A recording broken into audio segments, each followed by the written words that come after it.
Since last week, Beijing planned to introduce the national security law that will erode on the city's firewall, especially in the past. China treats stock markets and the flow of capital as part of its national security. That's why more than 10,000 Hong Kongers took back to the street again during the outbreak of COVID-19. And we expect on the upcoming summer, more labor strike, class boycott, and mass mobilization of protests might happen. But compared to the second reading of the national anthem law inside the Legislative Council, we all know that now the proposal of the national security law with how Beijing will suggest it to appoint secret police to arrest people in Hong Kong. I think this proposed law is a stepping stone for the future interference of eroding the political and economic freedom in Hong Kong. And it is even more evil than the extradition bill on last summer.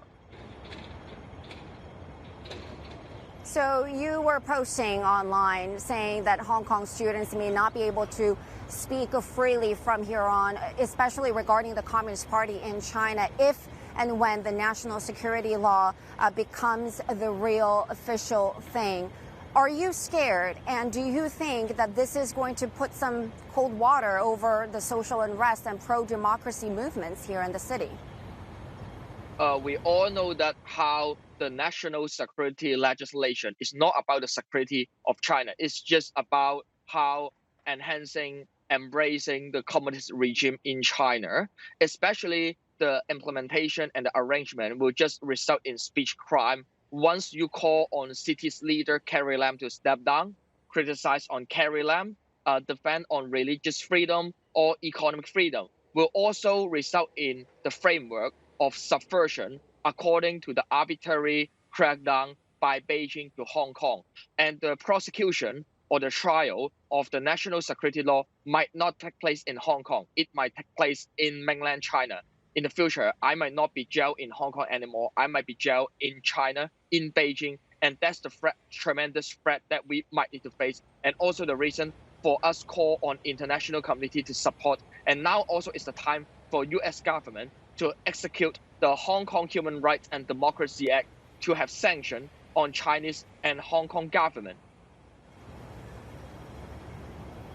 But what about the spirit of one country, two systems? Obviously, the relationship between Hong Kong and mainland China, some still say that Hong Kong is still enjoying the independence of its judiciary. And let's not forget that there are legislative process that is remaining for the national security law. Article 23 needs to be passed here in Hong Kong.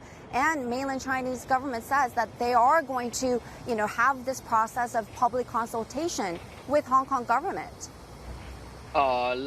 It's crystal clear that the National People Congress announced that the implementation and the execution of the national security law is without any public consultation in Hong Kong and also bypass the Hong Kong legislature. For example, the extradition bill on 2019, at least it still need to go through the first and second reading in the Legislative Council. Hong Kong lawmakers at least have a vote on the evil bill. But in 2020, Hong Kong lawmakers even can't have a say, can't even have a meeting or have a vote on the national security legislation right happening in Beijing. And I hope to let the world to know that now Hong Kong in the previous day is still different with mainland China because we still have the independent judiciary, but now the national security law will just have the possibility to take place the trial in China. And the loose business regulation might also fade out because I think it also affects a lot of the faith and the credibility of the Hong Kong business environment.